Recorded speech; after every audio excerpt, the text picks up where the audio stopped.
Hey guys, tonight we begin with something beautifully bleak. The air outside howls like it holds a personal grudge. Wind lashes the thatch roofs. Smoke curls lazily out of a dozen chimneyless holes, trailing into the sky like lost prayers. It's 1325, the year of cold fingers, colder floors, and the occasional goat sleeping beside you. You're not a knight, you're not royalty, you're not feasting on a roasted swan or sipping mead out of goblets in a stone hall. No, you're a peasant, which means if you make it through the night without frostbite, it's considered a win. Comfort? That's a luxury reserved for lords. You're just aiming for survival. So, before you get comfortable, take a moment to like the video and subscribe, but only if you genuinely enjoy what I do here. Let me know in the comments where you're watching from and what time it is for you. It's always fascinating to see who's joining us from around the world. Now, dim the lights, maybe turn on a fan for that soft background hum, and let's ease into tonight's journey together. You wake up to the sound of your own teeth chattering. The sun isn't up yet, it's too early for light and too late for dreams. Your blanket is a thin wool sheet, stiff with last week's soot and yesterday's dampness. You slept curled up, knees to chest, not for style but for warmth. Your bed is a sack of straw that crackles when you move, and there's something vaguely alive in the lower left corner of it. You try not to think about it. Whatever it is, it hasn't bitten you yet. That makes it a friendly roommate by medieval standards. The cold cuts through the hut like a blade. You exhale. A visible puff of breath floats upward, illuminated dimly by the fading orange glow of last night's fire. You're not the only one awake. Across the room, your younger brother groans softly and shuffles closer to the hearth. He mutters something that could either be a prayer or a complaint. At this point, they're basically the same thing. You sit up slowly. The layer of your own body heat that barely kept you alive vanishes immediately. Your tunic sticks to your skin like a cold sponge. The dirt floor beneath you isn't just hard, it's hostile. There's a faint film of frost glittering on the ground where the fire's warmth couldn't reach. Your foot hits it, and your body tries to file a complaint directly to God. Outside, the wind is having a tantrum. It screams through the gaps in the walls, carrying with it the scent of frozen dung, distant smoke, and the ever-present reminder that winter is just getting started. Your walls, if you can call them that, are made of wattle and daub, a delightful combination of sticks and mud smeared together like a sad, earthy sandwich. It keeps out the wolves, mostly. The cold, not so much. You walk toward the hearth, trying not to wake the sleeping bundle of legs and elbows that is your family. It's a communal tangle of siblings, parents, occasionally a neighbor or two. Once, during the worst storm last year, even the village priest spent the night here. He claimed it was a spiritual outreach. Really, he just wanted to be near your goat. Goats are warm. Your hearth is just a pit in the center of the room, ringed by stones blackened with years of smoke. There's no chimney. The smoke from last night's fire still lingers in the air like a lazy ghost. You cough once, eyes stinging, then crouch down. Ash. A few coals glow dimly beneath. They're dying like little orange hearts beating their last. You have to bring them back to life. Gently, you rake the ashes aside, you breathe on the coals. Not too hard. You learn that the first year, when you nearly blew sparks into your brother's hair, he didn't speak to you for 3 days. You add a few sticks, some straw, you whisper encouragements under your breath like it's your child's first steps. A flicker, the tiniest flame. You did it. You've brought warmth back into the world. Or at least you've convinced a small pile of twigs to briefly resist death. Your mother stirs. She's wrapped in 3 tunics and the family cloak, which smells like sheep because, well, it was sheep until about 6 months ago. She gives you a nod, half proud, half expecting it. You've done this every morning since you were tall enough to not fall into the fire. Around you, the hut comes alive in murmurs and motion. The dog stretches. Someone farts. The usual soundtrack of medieval morning. But the warmth is back barely. It's not a bonfire. It's not central heating. But it's something. And in winter, something is everything. You glance at the ceiling. Thatched roof. It leaks when it rains, sags when it snows, and occasionally plays host to a very rude family of squirrels. One time, a squirrel fell into your mother's soup pot. She screamed, the squirrel screamed, everyone screamed. You still bring it up during meals and she still doesn't laugh. There are holes in the thatch, small ones. You've patched them with cloth, sticks, even a bit of goat hair. It helps, but not much. Every gust of wind finds a way in. It dances across your neck when you least expect it, like a ghost that missed its haunting appointment and is making up for lost time. The fire grows, slowly. You hold your hands over it. The feeling of warmth creeping back into your fingertips is euphoric. This is the highlight of your morning. You'd cry tears of joy, but they're frozen. Your father joins you, grumbling about frozen toes and ungrateful chickens. He says it every day like a mantra. The chickens are fine.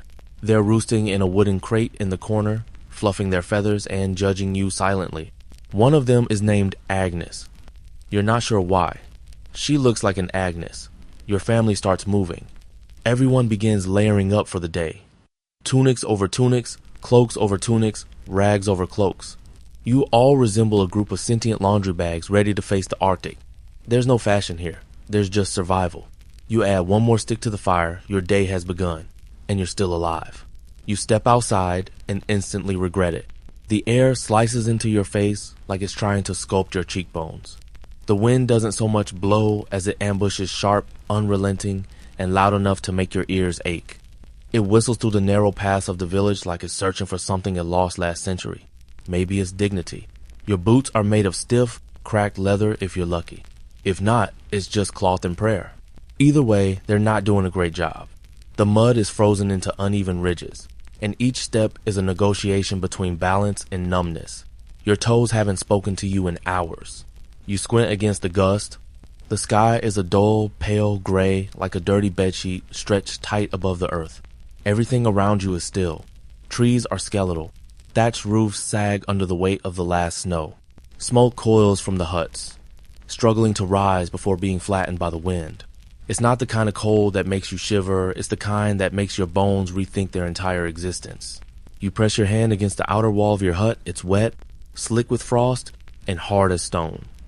Daub walls, made of mud and straw, are not what you'd call cozy. They're more like very obedient cardboard. In summer, they trap heat and sweat. In winter, they trap nothing. The cold doesn't knock on your door, it lives inside, rents a room, and eats your leftovers. Your neighbor, old Hilda, pokes her head out of her doorway like a suspicious turtle. She nods at you, all bundled up in every piece of cloth she owns, looking like a walking laundry pile with eyes. Her breath fogs up in front of her face. "Still alive, then," she croaks. You nod, mostly. She chuckles and disappears inside. You hear the clatter of firewood, the curse of a dropped kettle, and the distinct sound of her pig snorting in agreement. Medieval mornings are not quiet affairs. You trudge to the woodpile. Calling it a pile is generous. It's more like a sad little stack of twigs and damp logs that sigh when you touch them. The snow has soaked through everything. You poke at the stack, trying to find something dry enough to burn. One log crumbles in your hand like it gave up a week ago. Firewood is precious. It's not just heat, it's life insurance. Your family plans your usage like it's treasure. One large log for the morning, one at night, smaller kindling throughout the day. If you're really desperate, you burn dry dung, which is every bit as delightful as it sounds. You finally pry loose a half-dry branch and cradle it like a baby. Back inside, your hut smells like smoke and old onions. The fire's stronger now, glowing warmly, defiant in its tiny corner of hell. You feed it the wood. Sparks jump and dance like tiny demons, celebrating their brief existence. Your mother ladles something into wooden bowls. Pottage. It's always pottage. A grayish, lumpy stew of barley, turnips, and maybe a piece of last year's salted pork if you're lucky. Today, no pork, just roots and memories. You eat with your hands cupped around the bowl, trying to warm your fingers. It's not delicious, but it's hot, and that's enough. The heat creeps down your throat and into your stomach like a warm stone. For a few minutes, you don't feel like an icicle in a tunic. A few facts settle into your mind as you eat. Most peasants didn't live past 40. Infant mortality was cruel. Disease, hunger, bad luck, they were all eager to snatch you away. Winter was the hardest season. There were no antibiotics, no heaters, no weather apps to tell you how miserable it would be. You just woke up and hoped the roof hadn't caved in. You glance at the roof again. Still there, slightly tilted, possibly harboring a bird. You consider that a win. There's no glass in your window, just a hole with a wooden shutter. You crack it open and let in the daylight, or at least the gray approximation of it. The light filters in, weak and apologetic. Across the village, other huts begin to stir. You hear the thud of axes, the squawk of chickens, and someone yelling at a cow. Probably your cousin. He has a temper and the cow knows it. There's a rhythm to winter. A grim, slow waltz that everyone learns. You wake, you feed the fire, you eat what little you have. You haul water, fix leaks, patch clothing, and pray the snow doesn't crush the roof. You go to sleep and do it all again. And somehow, miraculously, people survived. Historians still argue whether it was sheer toughness, luck, or just a refusal to die out of spite. Probably all three. Some even believe that the cold helped people develop stronger immune systems.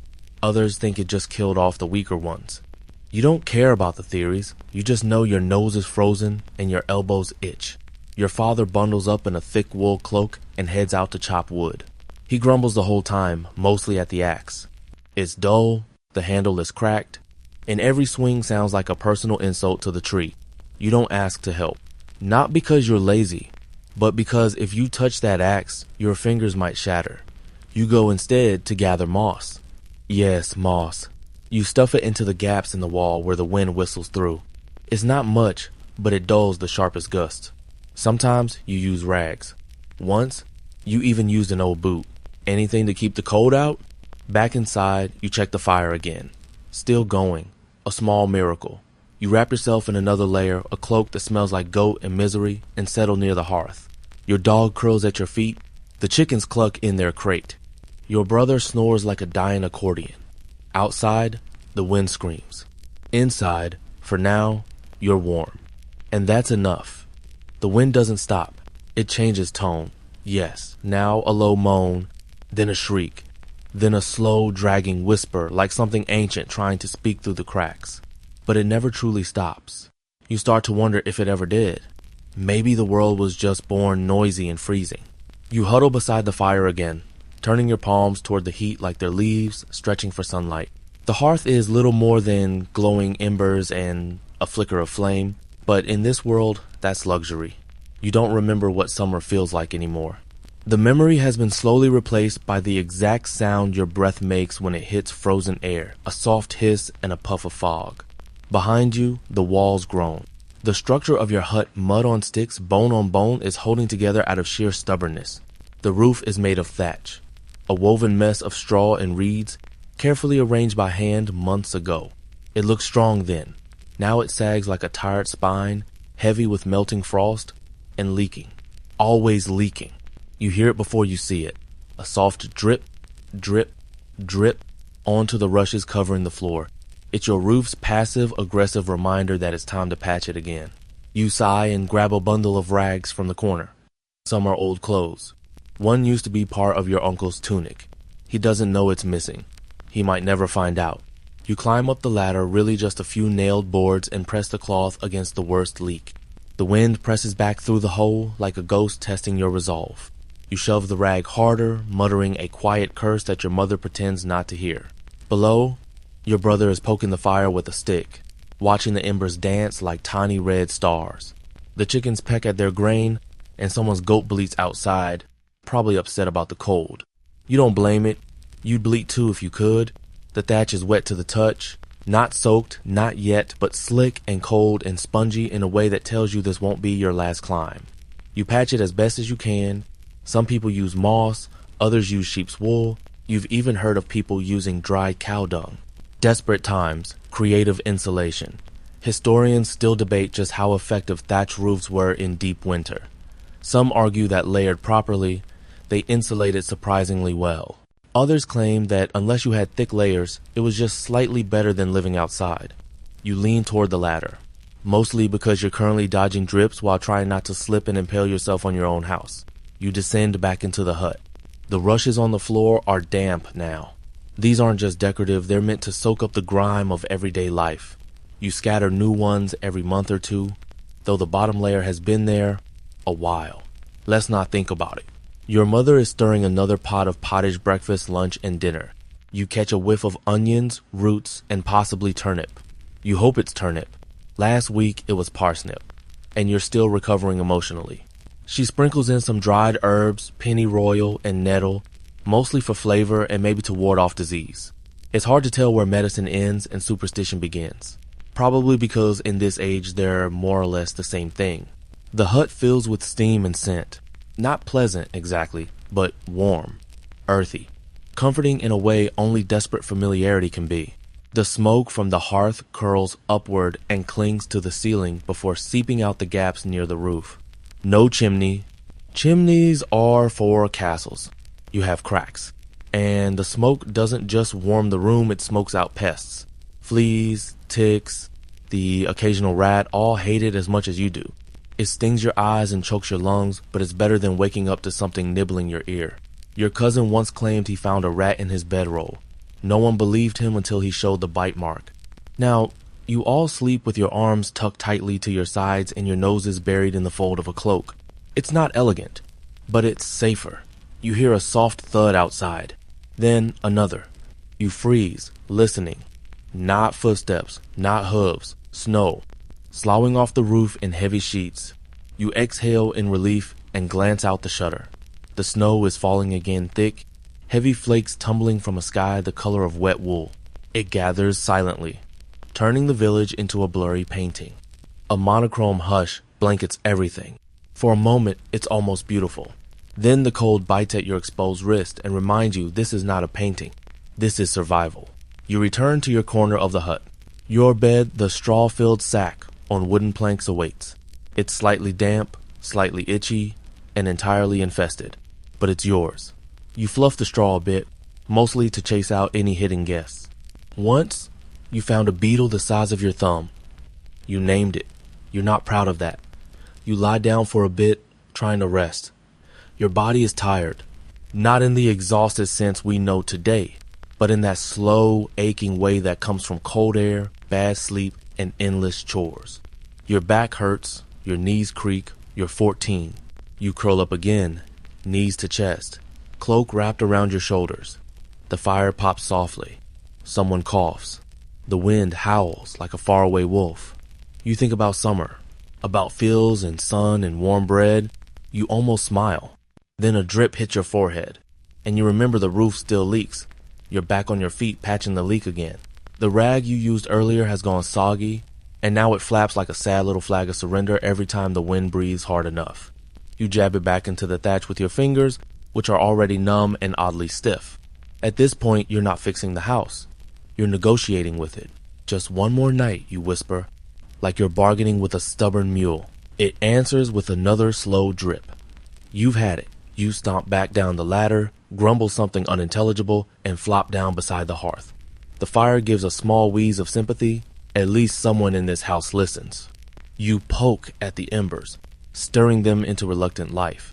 The glow reflects in your eyes, painting you the color of old copper.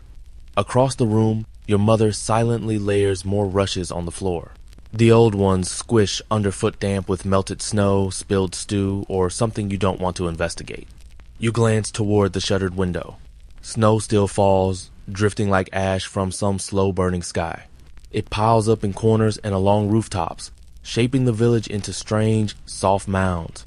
Everything is hushed, except for the occasional creak of wood or gust through the eaves. And that sound, again, it's faint, a gentle squeaky scritch above your head. You pause, no one else reacts. So you do what any rational person would do in this situation. You ignore it completely. It's probably just the squirrels. Or maybe a rat. Or, less likely but not impossible, a half-frozen owl looking for shelter. You don't know. You don't want to know. If you make eye contact with it, you might have to name it, and that's how you ended up with Beetle the bedmate last week. You shift focus to the walls. They're breathing. Not literally. Of course, they're not alive, but they seem to swell and settle with the cold, creaking like old knees. The daub between the wooden slats has started to crack in places. You patch some with clay in the autumn, but the rest? Paper-thin layers of mud that now chip and crumble under winter's bite. So you take up arms. By arms, of course, we mean a bundle of rags, a bit of hay, and a stick sharpened at one end. You jam wads of cloth into every crack and knothole you can reach. like you're plugging leaks in a very flammable boat. It's not glamorous, but it's effective. Sort of. The wind whistles less angrily, and the back wall no longer weeps cold like a broken water skin. You take that as progress. You're not alone in your battle against the breeze. Your father is doing the same on the far wall, stuffing dried moss and what appears to be an old sock into a jagged corner of the frame. He grunts in satisfaction when it stays in place. You suspect that sock used to be yours. You decide not to mention it. Historians still argue whether medieval peasants truly had well-built homes or just survived through stubbornness and layering. Some say peasant huts were carefully constructed with smart insulation, using reeds and densely packed daub. Others point out that evidence of wind tunnels inside a house is generally a bad sign. You side with the latter camp. Strongly. And yet, this is normal. Your home may creak, leak, smoke, and twitch in the wind, but it's yours. You know its sounds, its smells, its drafty little personality quirks. That board in the back wall squeaks when someone leans on it. That pot hook above the fire, looser than it looks. The spot near the door where the rushes turn a darker brown. You're not sure why. You've learned not to step there. You live with the house, not just in it. It protects you, mostly. It warms you, a bit. It listens to your complaints, or at least echoes them back when the wind shifts just right. Outside, a storm is picking up. You can hear it. Not snow this time, ice. It clicks against the roof like 1,000 tiny bones being dropped on a drum. The animals bleat in protest. Your family pauses, collectively listening. Your father rises to bar the door with a heavy wooden plank. It's not that you expect visitors no one in their right mind would travel tonight, but it's the act that matters. A ritual. A closing of the world outside. The wind rattles the latch like a thief with cold fingers, but the door holds. For now, you huddle back near the hearth. The fire is a little stronger now. The logs you found earlier caught well, and the orange glow dances across the soot-blackened ceiling. You pull your cloak tighter. Not because you're cold. Well, yes, because you're cold, but also because you know you won't be moving again until morning. The night will be long. The storm will be longer. And if the roof doesn't cave in, you just might make it. The wind is no longer howling, it's screaming, not outside. No, that would be manageable. This scream is inside. It snakes in through every hole your patchwork missed, coils under the floor rushes, climbs into your clothes, and settles deep in your bones like it's paid rent. You pull your wool cloak tighter and shuffle backward from the wall. That side of the house has gone colder, not just cool, but icy, like it's been touched by something otherworldly. You rub your fingers together, trying to chase warmth back into them, but they feel like they're carved from stiff clay. A straw mattress shouldn't be this cold, and yet yours feels like it's absorbed the weather itself, one deep breath of the night, and it's clinging to it like an anxious cat. You lie back down anyway, curling around yourself like a pill bug in defense. It's what you've done every night since the first frost. The only change is your growing suspicion that one night you'll curl up and forget how to uncurl. Your feet are the worst. They go first. Always. It's not that you don't try. You wrap them. You double layer your socks if you have any clean ones. You even once tried warming them by the hearth before bed, but that just made the rest of your body jealous. Now, they sit like frozen loaves at the end of your legs, slowly forgetting they were once useful. You poke them with your other foot. Nothing. Just dull pressure. The goats in the corner shift noisily, their bells jingling softly as they settle into fresh straw. They've been moved indoors, not because they're fragile, but because they're warm. Their breath fogs the air around them, and their bodies radiate a gentle, musky heat that you're not ashamed to covet. Chickens cluck, unsettled by the wind and the goats, and perhaps the questionable stew they've been fed.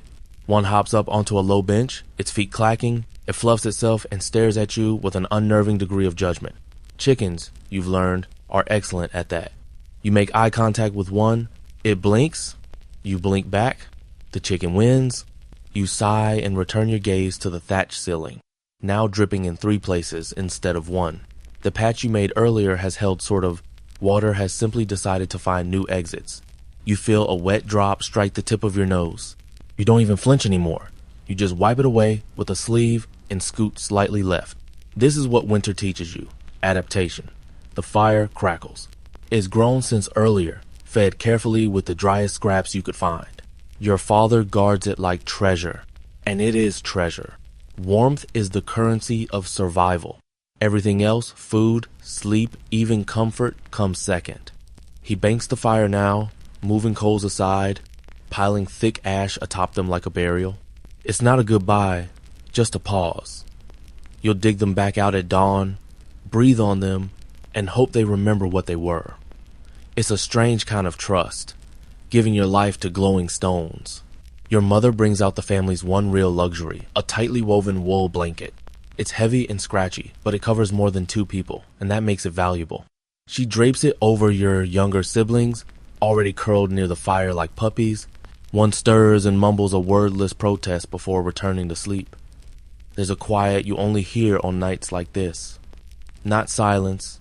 Exactly, the wind still growls, the goats shift, the fire snaps. But beneath it, there's something else. A hum. A low, steady thrum of bodies trying to stay warm, houses trying not to collapse, lives trying to persist. It's almost like the village itself is whispering, "We're still here. We're still here."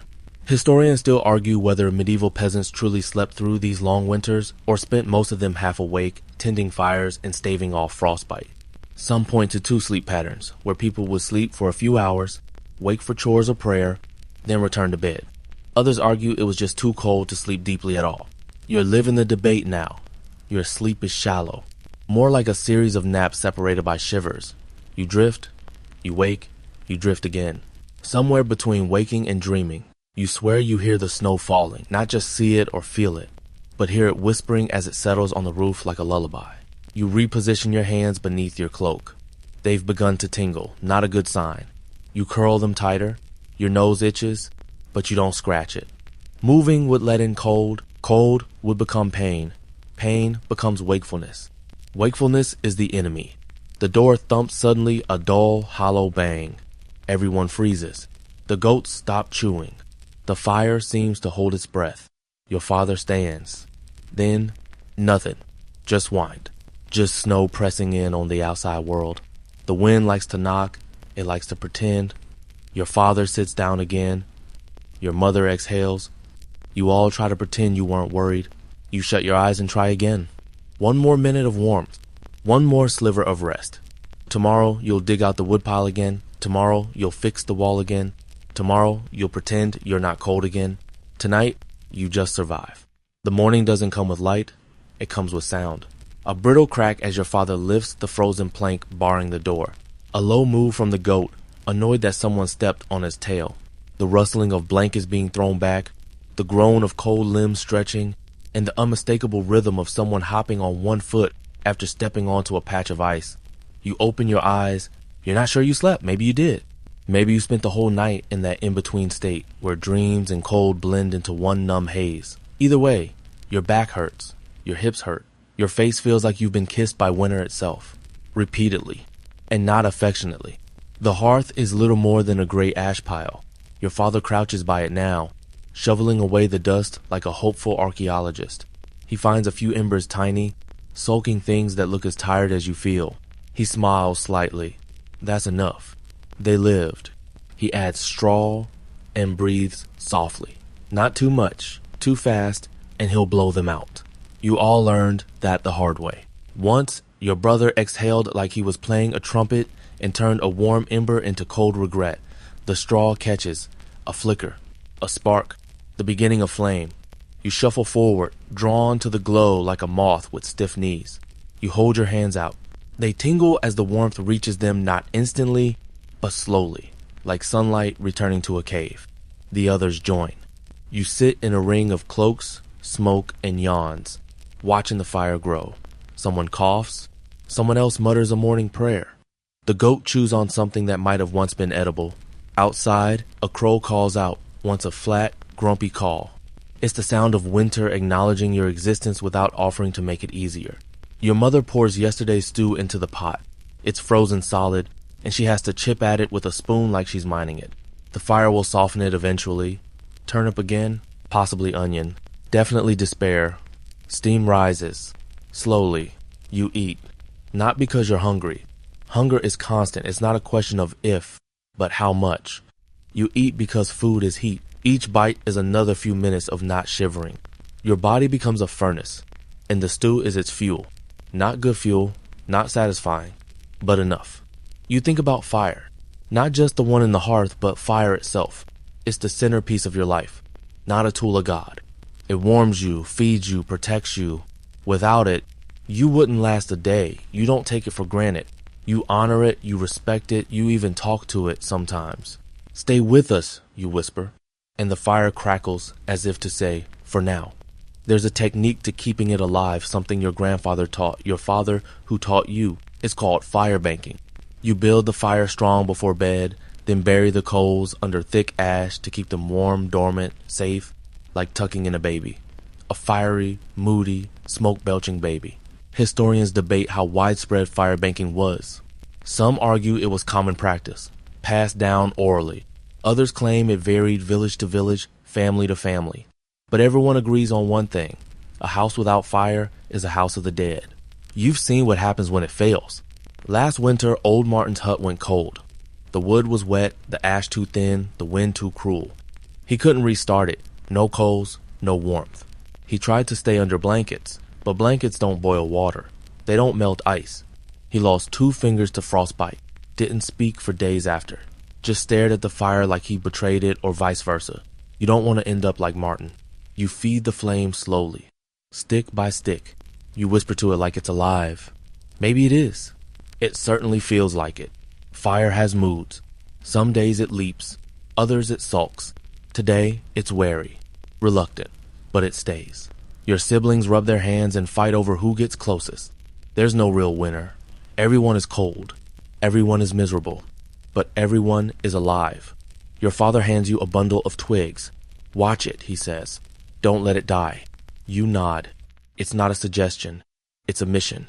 He leaves to check the animals. The door opens. Cold punches you in the face. Then it closes again and you're left with the fire, the stew, and your job, guardian of the flame. You sit near the hearth and stare at the coals. They glow softly, like little red eyes blinking in the ash. You stir them gently. They hiss back. You add a stick. The flame leans into it like a cat into a hand. You smile. This is the closest you felt to magic in weeks. Smoke hangs in the air like a lazy ghost. There's no chimney, of course. Just a hole in the roof where the smoke is supposed to drift upward, and out a hopeful escape plan that only sometimes works. Most of the time, it coils in lazy spirals just beneath the ceiling, searching for a place to settle, and it usually finds your eyes. You blink, your throat scratches, your lungs complain, but you don't leave your spot. No one does. Smoke is a small price to pay for heat. You shift the firewood gently, lifting a chunk of half-dried timber and coaxing it into place. The flame protests with a hiss, then accepts its new meal with a soft crackle. It's a delicate balance. Too much wood and the room chokes on smoke. Too little and the fire sulks into darkness. You've learned to read its moods the way it pops when it's hungry, the way it flutters when it's frightened, the way it collapses when ignored. You're something of a fire whisperer now. Your mother moves past you with a pail of water, scooped earlier from the village well. It sloshes and steams near the hearth. She pours a little into the stew pot to stretch it, scraping the sides to free what's clinging for dear life. The smell is stronger now, earthy, peppery, and vaguely root-like. Not delicious, just hot. Steam fills the hut, combining with the smoke until the whole room becomes a foggy blend of warmth and wheeze. You can't see the far wall. You don't need to. You know it by memory, the pattern of the hanging bundles of drying herbs, the little wooden cross above the goat pen, the scratch marks from that time the pig got loose. A chicken hops onto the edge of the bench again, watching the chaos with its usual side-eye suspicion. You wipe your eyes, there's no escaping the smoke. You're sitting in it, breathing it, soaking in it. Your clothes are infused with it. Your hair smells like it. You've coughed so much you're considering a career as a bellows, and yet you don't hate it. Because here's the strange truth of medieval winter. The smoke saves you. It kills the fleas. The little biting demons that usually haunt your blankets, your tunics, your underthings, they can't stand the smoke. They vanish when it's thick and sour, crawling off to find some fresh air to ruin. The same goes for ticks, lice, even rats. The smoke is your blanket and your barrier, your air freshener and your bug repellent. Historians still debate the role smoke played in medieval hygiene. Some claim it was accidental, a side effect of bad ventilation. Others argue peasants knew what they were doing, that they welcomed the smoke because they'd seen the difference in homes where fires didn't burn regularly. Fewer pests, fewer coughs, a better chance at keeping your eyebrows through the winter. You believe it. You've lived it. You take a dozen smoky coughs over a single flea bite on a frozen night. You wrap a cloth around your nose and mouth for a bit, like you've seen your uncle do when the fire gets bold. It helps. A little. The dog snores at your feet. The goat chews its cud and makes a noise like it's judging you. You glance over at your brother. He's scratching himself through 3 layers of tunic. You hand him a smoky rag and gesture toward the fire. He nods, miserable but grateful. You both know the scratching won't stop until spring. If you're lucky, you toss another twig onto the fire. It sparks. The flame rises. The smoke thickens again. The pests, wherever they are, reconsider their life choices. And you lean back, eyes stinging, lungs tight, heart warm. The hut smells like old stew, wood ash, and burning goat hair, and somehow, that's comforting. The day outside is still gray. Not storming, not snowing, just gray. The kind of gray that presses down on your shoulders. The sky is low, like a lid on a pot that's been left to simmer too long. The light that filters through the open shutter is dull and hesitant, like it's not sure it wants to be here. You pull your cloak tighter and peek outside. The snow has crusted into a thin, sharp layer overnight. Footprints from yesterday have frozen in place, hard little dips in the earth that crunch and shatter when you step in them wrong. You crunch out toward the woodpile. The path is slick, and your boots, thin leather wrapped with extra cloth, are about as helpful as banana peels strapped to your feet. The woodpile is what's left of it. You squint at it like you're seeing a patient with bad news. A few thin logs, some half-dry branches, and a lump that might be a stick or might be a dead squirrel. You don't investigate too closely. You take what you can carry. It's not much. You shuffle back inside, cold trailing behind you like a nosy shadow. Your mother is mending clothes, a task that never ends. She holds a tunic up to the light, frowns at a hole the size of a fist, and begins to sew with thread she pulled from an older, more hopeless garment. Recycling isn't a concept here, it's a survival strategy. Your sister is carding wool. It creaks between the paddles, the fibers pulling and stretching into something useful. She hums. Off-key. You don't say anything. There's no point starting a war this early in the day. You place the firewood near the hearth and sit. The fire thanks you with a small roar. It won't last long, you'll need to stretch it. One thick log now, then thin branches later. The kindling must be rationed like gold. Every so often, someone in the family ventures out to the forest edge, just close enough to gather deadwood, never deep enough to risk wolves or worse. Your uncle swears he saw something moving in the woods last week. Tall, hunched, definitely not a deer. You don't ask for details. You've learned something important this winter. Warmth is measured in moments, not days, not hours. Moments. The few minutes your hands are close to the fire.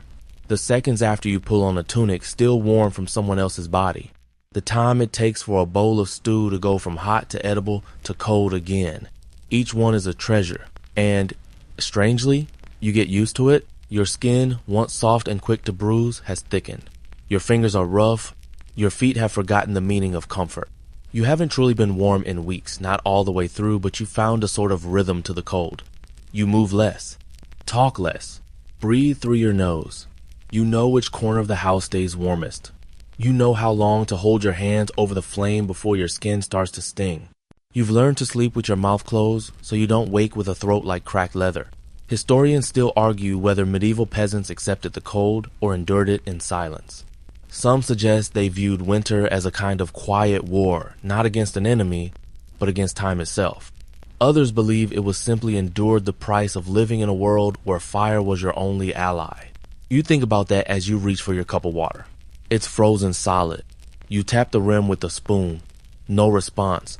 You sigh, place it near the fire, and wait. The dog noses closer to the hearth. The goat lets out a groan that could mean anything. You shift positions, trying to stretch your legs without moving too far from the warmth. You think of summer again, not with longing, but curiosity. Will you remember what sunshine on bare skin feels like? What it's like to sweat. To walk outside without 4 layers and a prayer? Will your hands remember softness? Will your bones remember rest? You don't know. But for now, the fire lives. And so do you. The morning passes the way most winter mornings do, slowly, like molasses on a cold plate. There's little to do but tend the fire, stir the pot, patch the walls, and stretch what little warmth you can from the coals and company. Time doesn't so much move forward as it huddles in the corner with the rest of you, waiting for the weather to loosen its grip. At some point, your mother begins to make tallow candles. The smell is strong, a rich, oily, meaty scent that clings to your nose and refuses to leave. The fat was saved from slaughter weeks ago, rendered down and set aside for jobs like this. She melts it slowly in a soot-blackened pot, adding strips of linen as makeshift wicks. You help by holding the twisted strings over a stick, dipping them carefully into the hot fat, layer by layer.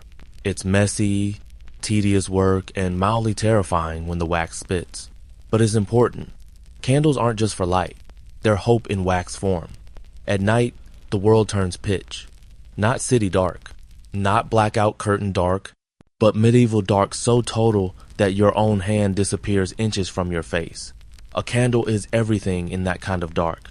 A soft flame glowing against the void, proof that you still exist. You hang the fresh candles on a beam to cool. They wobble like overfed worms, but they'll burn, probably. Outside, the sky deepens from gray to that heavy, bruised purple that means the sun has given up again. You listen for signs of snow, but all you hear is the wind running its bony fingers along the roof. Your sister gathers the dried laundry from the strings stretched across the room. It's still damp, has been for 2 days, but it no longer drips, and that's close enough to dry in winter terms. She hands you a tunic that smells like smoke, stew, and sheep. You put it on gratefully, the sleeves still warm from hanging above the fire. It scratches your arms like a woolly curse, but you've grown used to it. Softness is for dreams. Your father returns from outside. His beard is rimmed in frost, his hands raw and cracked from chopping wood. He sets a small bundle down dry branches, carefully chosen, tied with string. He doesn't speak. He doesn't need to. You all know the value of what he carries. The fire's fed again. You stir the coals, coaxing the flame to grow around the fresh offering. It flares, your face warms. Everyone leans in, just slightly. Even the chickens scoot closer in their crate. The goat sneezes. You don't react. Everyone knows the goat is dramatic. The stew pot simmers lazily, bubbles rising with the patience of saints. It's mostly turnip again, but someone, probably your mother, tossed in a few shreds of smoked meat. The smell lifts spirits. Your brother even smiles. Briefly. As the light dims, your mother sets out the wooden bowls. No one rushes. No one speaks. Meals are not a time for chatter. They're for silence, for chewing, for warming your insides just enough to face the night. You eat. The broth scalds your tongue. You welcome it. It reminds you that you're alive. Historians still discuss the diets of medieval peasants in winter. While summer offered greens, fruits, and grains, winter meals relied on preserved foods, salted meats, dried legumes, root vegetables, old cheese, and flatbread baked weeks ago. Some argue that peasant diets were more nutritious than we assume. Others point to malnutrition, scurvy, and famine to argue the opposite. You don't know what your diet lacks. You just know what it doesn't have. Variety. But the warmth, that's the real luxury. Warm food, warm fire, warm family. You finish a bowl and place it near the door, where the cold will keep it clean until someone has the energy to scrub it. Dishes are optional in a house that never gets above freezing. Your mother lights one of the new candles and places it on a low shelf. The glow is small, but it's enough to cast soft shadows against the walls your brother's hunched shoulders. The lazy curve of the sleeping dog. The silhouette of drying herbs bobbing gently in a draft. And suddenly, the room feels less like a prison and more like a cocoon. You settle near the fire again. The warmth is still modest, more suggestion than sensation, but it's steady. It breathes. It lives. That's more than you can say for the sun, which hasn't shown its face in days. You stare at the flame and wonder how many more nights like this there will be. Then, you pull your cloak tighter and quietly hope the answer is not too many. Night falls quickly now, not like summer, where the sun lingers lazily on the horizon, stretching shadows and flirting with bedtime. No, This night slams shut like a book, abrupt and final. One moment it's gray, the next is black, a deep velvet black that swallows the last hints of day. The single candle burns beside the hearth, its flame twitching with every draft that sneaks in from the door's crooked edges. Its glow touches your faces, softening hard lines and tired eyes, making everyone look a little more like saints and a little less like peasants. Your family begins the night rituals, not formal, just habitual. The dog is coaxed into his corner. The goats are given a final pat and reminded in whispered threats to stay quiet. The chickens are rearranged and tucked in with as much dignity as one can give to poultry. Your sister braids her hair with stiff fingers, fumbling through half-frozen strands.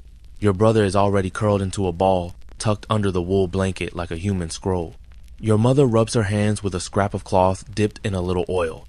She offers it to you. You rub your own fingers. It helps. Slightly.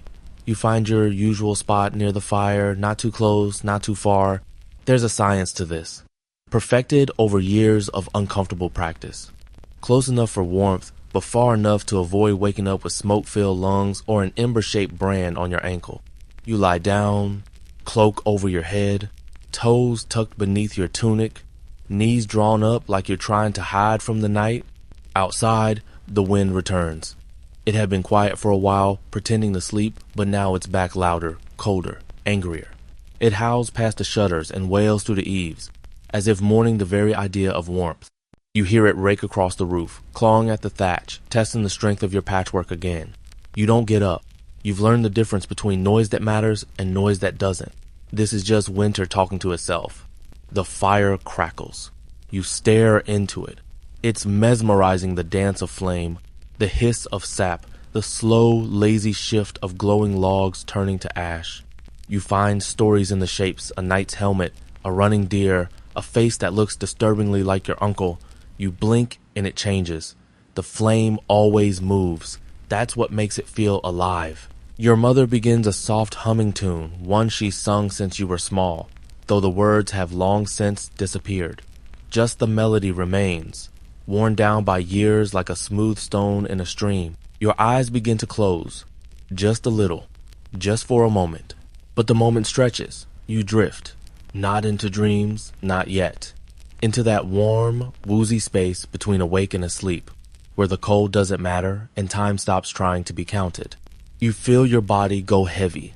Your limbs stop twitching. Your thoughts slow down, untangle, and start to float like bits of straw in a quiet barn. You hear the fire sigh, the wind moan, the goat grumble, and your own breath, soft and shallow. Historians still wonder what medieval sleep was really like. Some say it came in two phases, a first sleep, then a waking period, then a second sleep. Others argue that sleep was broken and restless, punctuated by cold and hunger and the sounds of a living house. You don't know what kind of sleep this is, but it's enough, for now. The warmth of the fire reaches your face. The blanket doesn't itch quite as badly. Your feet, for once, don't ache. You feel okay.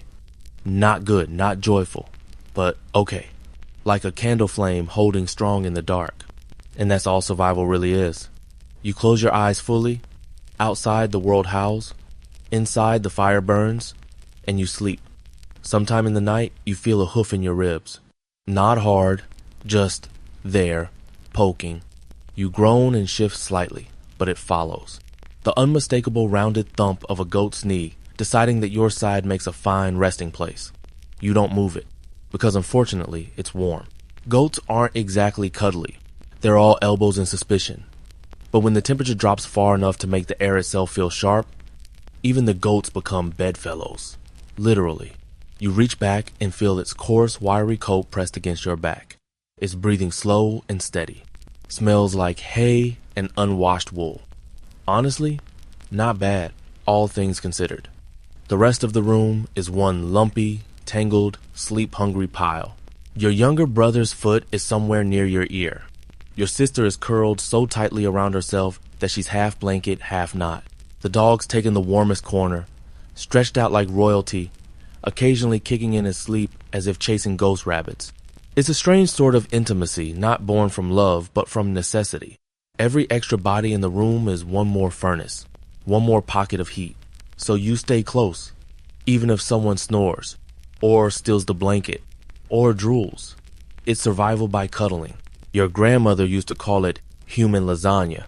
One person, then another, then a goat, then a child, then a dog, all stacked and smooshed into one steaming, snoring, winter-proof casserole of humanity. Historians often debate whether families really slept all together, like this. Some sources say yes, a single room, one shared bed or straw pile, livestock and all. Others argue that's exaggerated, that even poor homes had some separation. But anyone who's lived through this kind of cold knows privacy freezes, proximity lives. You close your eyes again, the fire's lower now. You can feel it in the air, a subtle shift, like the room exhaling. The shadows have deepened. The glow no longer lights the ceiling, but it still paints your hands in soft orange when you hold them close. You think about your cloak. It's wrapped around your legs, scratchy and stiff from weeks of wear. You've slept in it every night, you've worn it every day, you haven't washed it in months. But it's yours, and it smells like wood smoke and onions and somehow safety. You drift, and wake, and drift again. Sleep in winter is a strange thing. Not a long, deep swim, but a series of quick dips, a blink, a breath, a half dream where your dead grandmother hands you a roasted turnip and tells you to wear thicker socks. Your limbs ache. Your feet are cold again.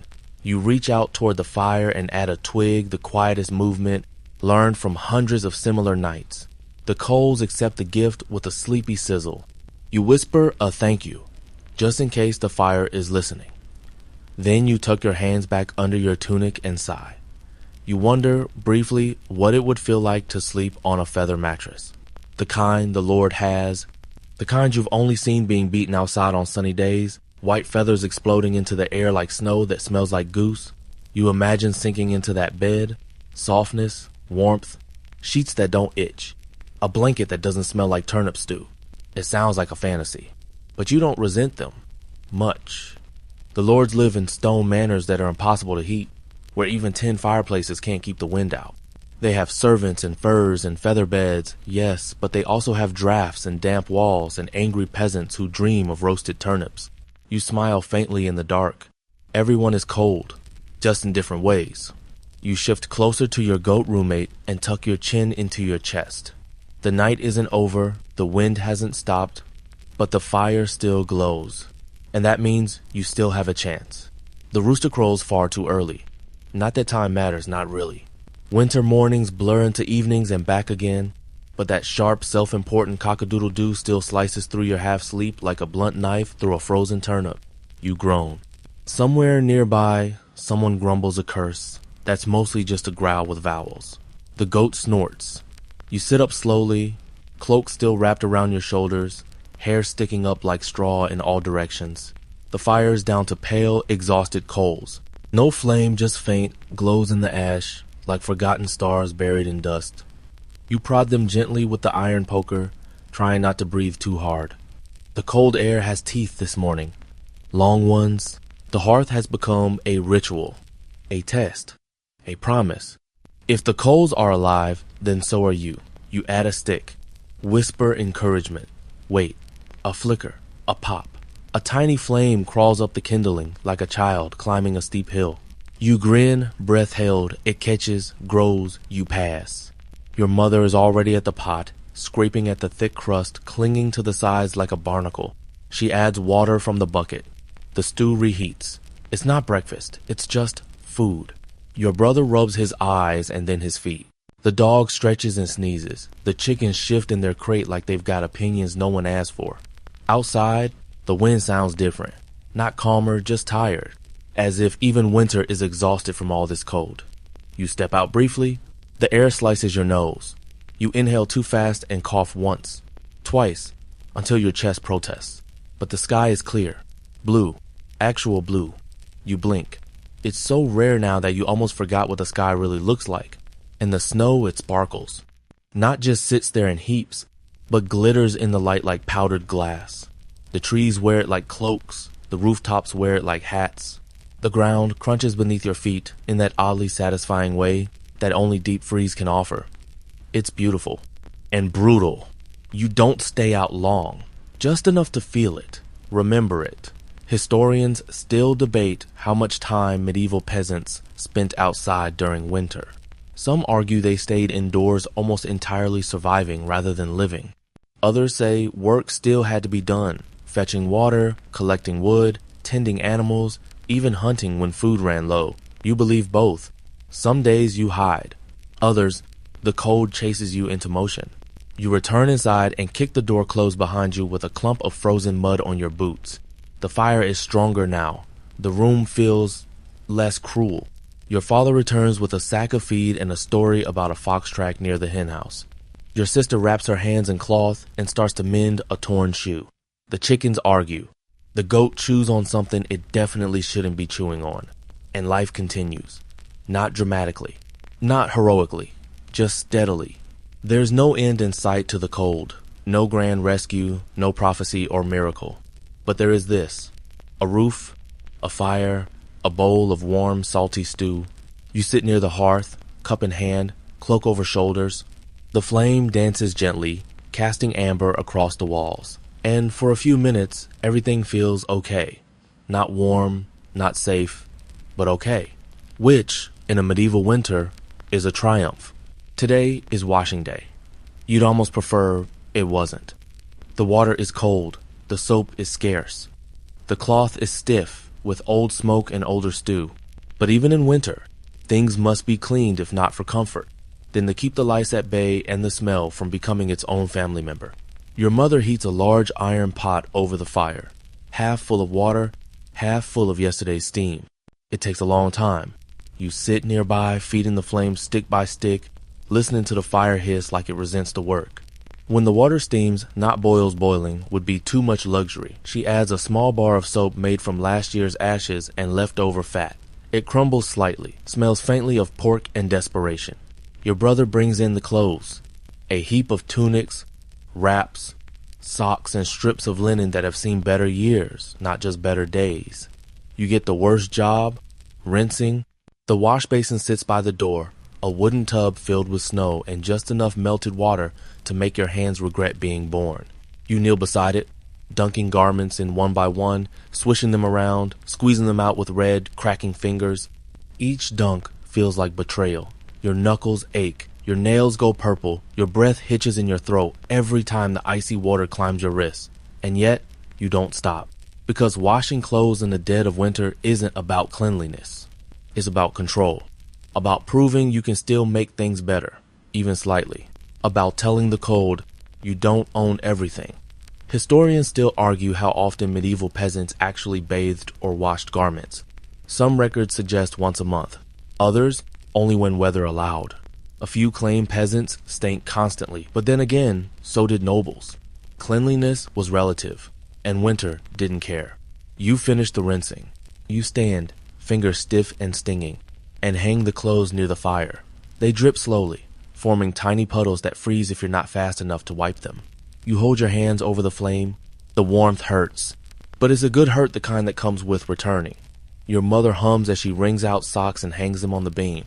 The room smells of soap now, and smoke, and damp wool. The dog lifts his head, sniffing the air like he's deciding whether to be offended. You grin despite yourself. The sun doesn't rise far today. It just leans over the edge of the world and watches for a while, like a neighbor too tired to visit. Outside, snowflakes begin again. Small ones. Gentle. They fall with lazy grace, like even gravity has grown sleepy. Inside, you sit beside the fire. Cloak around your knees, hands raw but clean. The stew bubbles in the pot. The clothes steam gently on their ropes. And for the first time in days, the house smells almost fresh. It won't last. The smoke will reclaim it. The animals will reassert their presence. But for now, the cold has been pushed back an inch. And that's a win. The sun barely rises today. It sort of peeks above the horizon, squints at the frost-covered world, and then decides it's had enough. The sky turns a pale white, not bright, not hopeful, just there. You wake under the same layers. Cloak, tunic, rough wool blanket, a sibling's elbow pressed firmly against your ribs. The goat is gone from your side, probably wandering near the door again, looking for something inappropriate to chew. You roll over. Your knees crack like dry twigs. Every part of your body aches. Not from injury, just from existing. Winter in a peasant's life is not dramatic. It's slow erosion. There's still no chimney. That hasn't changed. The smoke still curls up to the thatched roof and then back down into your lungs like a clingy ghost. You cough once, rub your eyes, and stagger toward the fire. Someone's beaten you to it.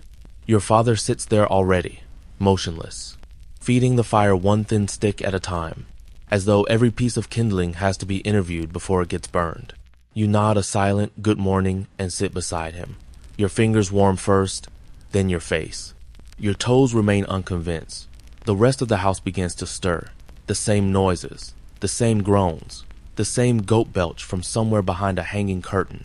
Breakfast, if you could call it that, is stale bread and hot water. You chew slowly, pretending it's something more noble porridge, perhaps, or boiled oats with honey. But you don't know what honey tastes like. Not really. The day begins like every other. But something's different. Today, you must go outside. Not for firewood, not for snow gazing, but for work. There's a bundle of flax stored in the shed, frozen stiff and waiting to be broken apart, combed and prepared for spinning. Your sister's hands are too raw. Your brother's foot is still sore from stepping on a nail last week. The task has fallen to you. You dress in layers. Tunic, another tunic, cloak, secondhand scarf made from something that might have been a horse blanket. You brace yourself, then open the door, and the cold hits. Not gently, not gradually, but like a wet slap to the soul. Your breath catches, your nose stings, your eyes water instantly. But you step forward, because that's what you do. The snow crunches beneath your feet. The shed sits at the far edge of the yard, leaning slightly like it's drunk and trying to nap. The roof is uneven. The door creaks like it's complaining. You push it open. Inside, darkness, cobwebs, and the unmistakable scent of frozen mouse droppings. You find the bundle rough, yellow stalks bound in a rope. Flax doesn't care about your feelings. It's stubborn. It snaps when cold, splinters when dry, and always finds a way to stab you in the finger. You drag it to the bench outside and begin the work. First, the breaking, smashing the stalks to separate the fibers. You use a wooden blade, lifted and dropped with the rhythm of someone who's done this before and still hates it. Your hands go numb, then burn, then go numb again. The wind picks up, flinging your own breath back at you in little icy gusts. You work faster. Not for efficiency, for survival. Then comes the scutching, scraping the fibers. You use a blunt knife and a piece of board. The bits fly everywhere, sticking to your face, your scarf, your soul. By the time you're done, your fingers feel like raw meat. Your nose drips, your toes are so cold you wonder if they've just given up. But you finish. You gather the flax fibers in a basket and walk back, boots squishing from melted snow. Inside, the heat smacks you like a pillow, a scratchy, smoky pillow. You sit by the fire again. You don't speak, just breathe.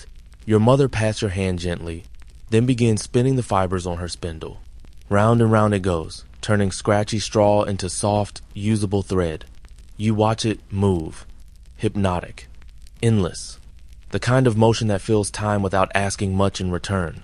Historians still debate the workload of medieval peasants in winter. Many assume it was a time of rest fields frozen, no crops to tend. But others argue that labor never truly stopped. Instead, it shifted. From harvest to handwork, from plowing to preparation. You believe the latter, because every day feels like work. Even sitting still is effort. Even staying warm is labor. You pull off your outer cloak and hold your hands over the fire, watching as the steam rises from your sleeves. Your sister hums a tune. Your brother snores on a pile of sacks. The goat nudges your back, seeking attention or warmth, probably both. You let it stay. The candle flickers. The stew simmers. And life, stubborn, smoky, and slightly smelly, goes on. Breathing is different in winter. You notice it most in the morning when you first wake, and the air is sharp, tight, as if the whole world is holding its breath. Each inhale stings your nose, makes your chest rise reluctantly, and each exhale leaves a puff in the air, like a ghost of your warmth leaving your body. You've learned to breathe shallowly, not just for comfort, but for preservation. Deep breaths invite coughing, and coughing leads to aching ribs. And aching ribs in winter are just one more reason to feel miserable. So instead, Your breaths are short, quiet, careful. You sip the air, and the air, for its part, feels like it's been chewing mint leaves. It's cold enough this morning that even the goat is shivering, and that animal eats thistle with a smile. You offer her a pat on the head. She ignores you and stomps her feet in protest. Your brother has wrapped his head in a wool scrap and mumbles something into his scarf that might be mourning or might be a threat. Your mother nods toward the stew pot with eyes that say, "Don't ask for anything else." You don't. You sit by the fire, stir the embers, and begin your daily breathing practice. Slow, shallow, and through the nose. You keep your mouth closed not because you're polite, but because breathing through it feels like dragging wind through dry cloth. The fire is slow to catch today. The wood is damp, and the kindling is stubborn. You fan it gently, coaxing it into life, and after several minutes of persuasion and 2 near-finger burns, it relents. The flame wobbles to life like a toddler learning to stand. The warmth begins, faintly. Historians still debate whether peasants understood airflow and breathing during winter. Some argue they sealed their homes so tightly that the air inside was worse than outside, filled with smoke, animal stink, and stale breath. Others suggest they learned to adapt, creating small ventilation gaps, lifting slats in the roof, or sleeping close to doorways for a taste of fresh air. You suspect it was all guesswork, trial and error. Mostly error. You wrap your scarf tighter and shuffle your body into the fire's reach, angling your face toward the warmth, letting the heat touch your cheeks in a kiss of mercy. Breakfast today is hot water. Again. Sometimes you crush herbs into its sage, if there's any left, or dried mint from last autumn. Sometimes you pretend it's tea, that is something exotic and rare, brought by a merchant from a land where the sun still shines, but you know it's just hot water. And in this cold, that's miracle enough. Your mother tears a piece of flatbread in half and hands you one with a solemn nod. It's stale but edible. You dip it in the water. The crust softens. It doesn't taste like anything in particular. Just warmth and effort. You chew slowly, breathing through your nose, always through your nose. Your sister lights a fresh candle, one of the batch made last week. The smell of tallow still lingers in it, smoky, fatty, not unpleasant, just real. The flame gives off little warmth, but the light is comforting. You watch the flame flicker and wonder how long before your nose bleeds again. It's been dry. You wake some mornings with a sharp tickle, then a trail of red. It's not alarming anymore, just annoying. A reminder that your body is drying out even as it freezes.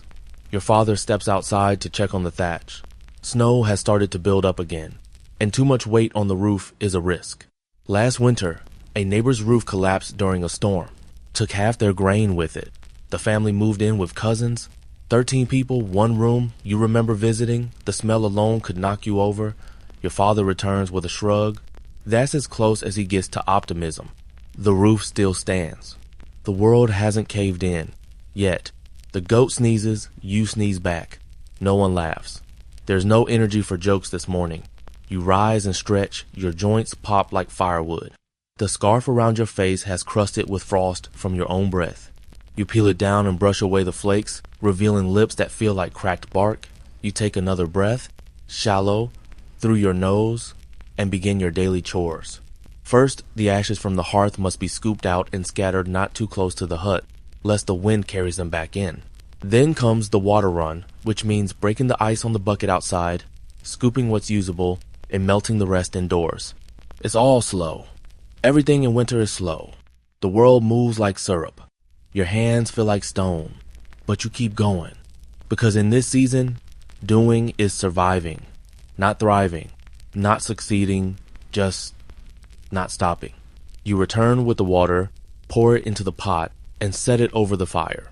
The sizzle as it touches the iron is one of the few bright sounds in the hut. That and the fire's soft crackle. That's your soundtrack. Your winter symphony. You sit again, cloak wrapped tight, hands near the fire, and breathe. Shallow, careful, alive. You wake to a strange sound. It's not the rooster, not the goat, not your brother snoring, or the dog's sleep gargle. It's silence. Deep, still, heavy as fur. For a moment you wonder if you've gone deaf.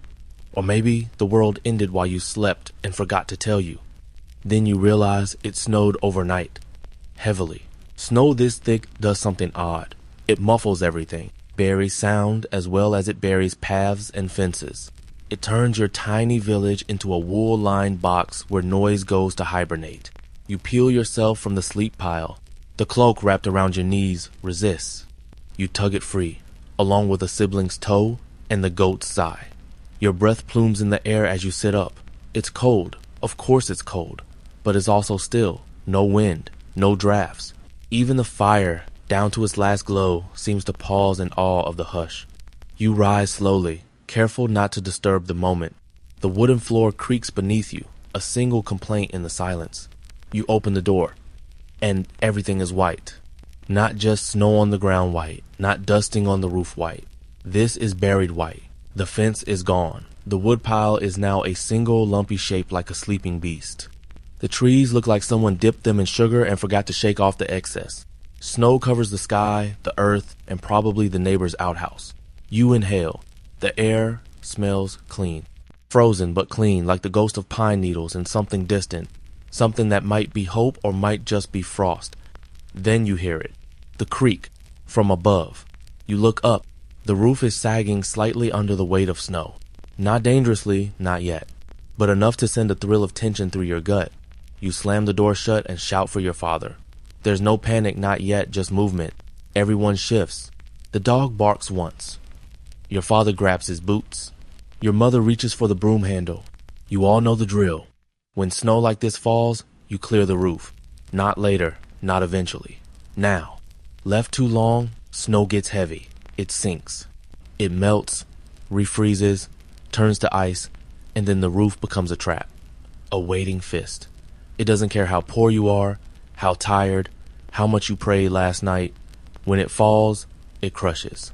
So you bundle up layers over layers until you're more haystack than human and head outside. The cold slaps your face, but you ignore it. Someone sets a ladder against the side of the house. Your father climbs, broom in hand.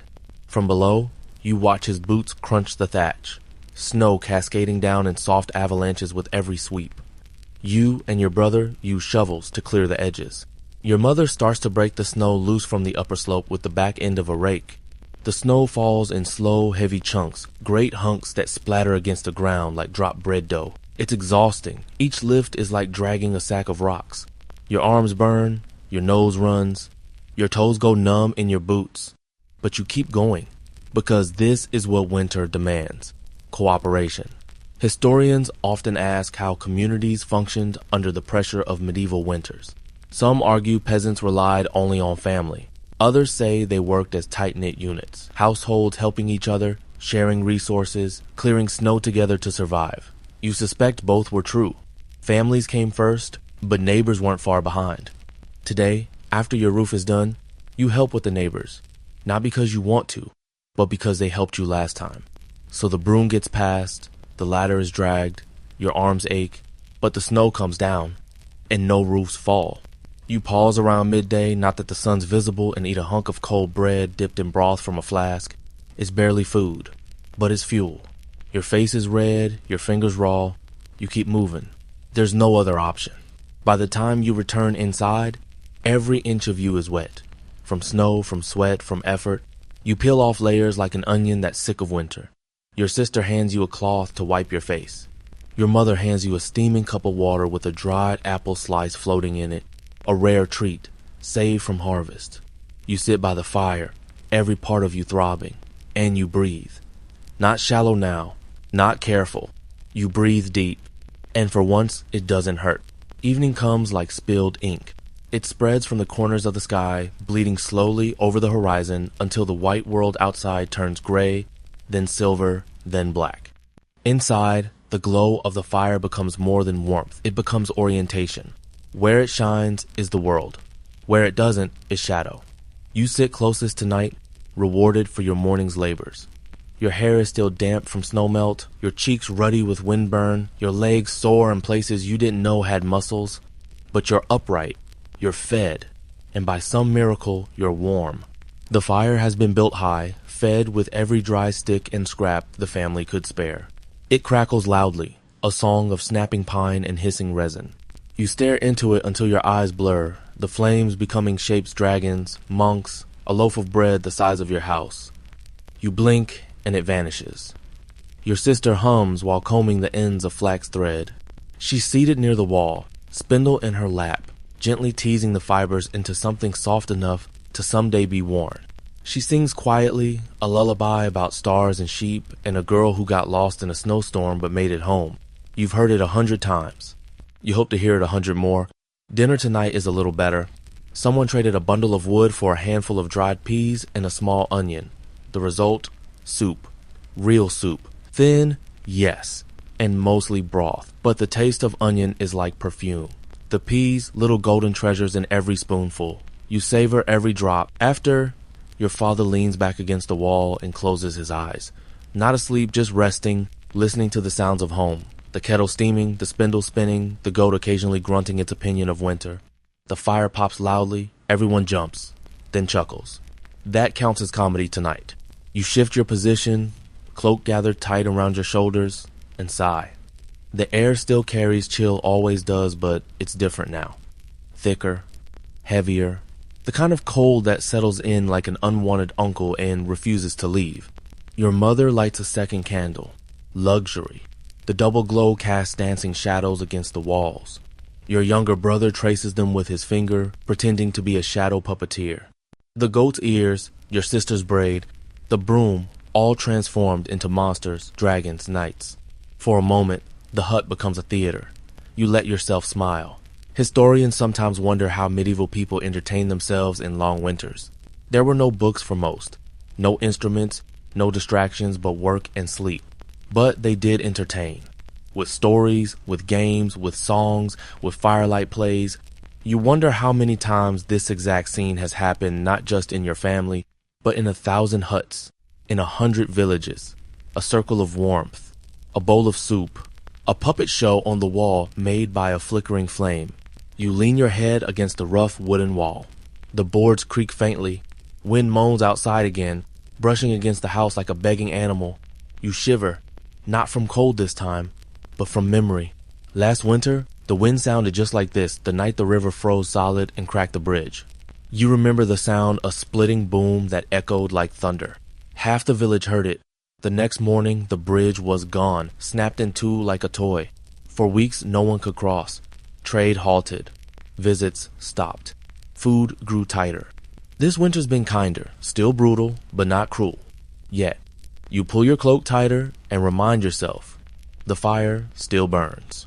Outside, snow falls again soft. Steady flakes drifting like feathers from a torn pillow. The sound is different this time.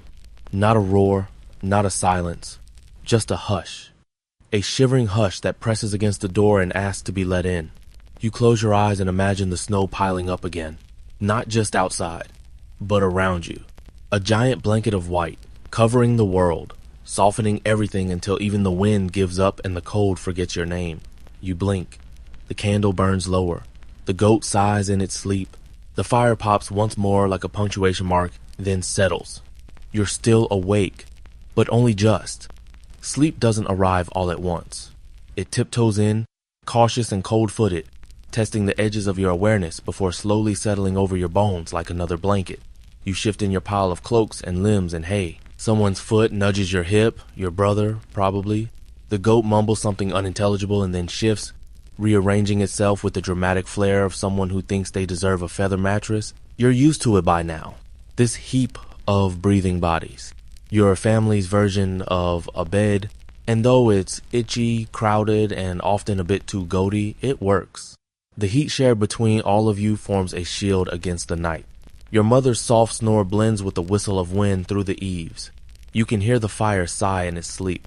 The dog, curled by the ashes, twitches in a dream, his paws dancing against the floor like he's chasing fat chickens on a sunlit hill. You let your eyes close, just for a moment. But that moment stretches, thickens. Sleep doesn't take you like a thief quick and clean. It wraps you slowly, gently, like the snow outside, falling inch by inch over the world. And then bang, a sound at the door. Your eyes snap open. Someone else stirs. You hear your father grunt, not quite awake. The dog lifts its head but doesn't bark, just listens. You hold your breath. Another bang. Softer this time. Less alarming. More like knocking? That's even stranger. No one visits at night. Not in this weather. Not unless there's an emergency. Your father pulls on his cloak and rises. You push yourself upright, curiosity prickling through your skin. He opens the door, and wind floods the room. It carries flakes, sharp and tiny, like frozen needles. The fire bends and gasps. Your sister buries her face in a blanket. The goat squeals. But standing in the doorway is not a storm. Not entirely. It's Hob, the old man from the other side of the woods. Thin, bearded, with a back like a question mark and hands that look like tree roots. His face is red from the cold, his hair wet with snow. He clutches a sack in one hand and a bundle in the other. Roof's gone, he rasps. Need a corner of floor if you've got it. Your father steps back without a word.